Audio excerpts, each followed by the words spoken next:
Hey everyone, welcome back. In today's video, I'm going to show you how you can remove Microsoft Edge from your computer in a very simple way. How you can do that, just simply go to my video description. From there, I'm going to give you a drive link. And from there, you can simply download these tweaks. After download, you can simply click on the right mouse button and extract all over here. After complete the extraction, simply open this. You will simply drag it to the power run. Okay, so first you have to open the power run and then simply click on the file and simply click on allow command line. Okay, you can close it and now simply drag and drop it into the power run. And after running, you can simply open this start icon, simply go for settings. And then you can simply come over into the app section, click on installed apps.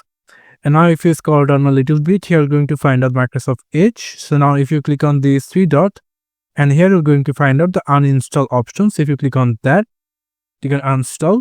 And here you can see the Microsoft Edge is rightly gone from our computer PC in a very simple way with this way.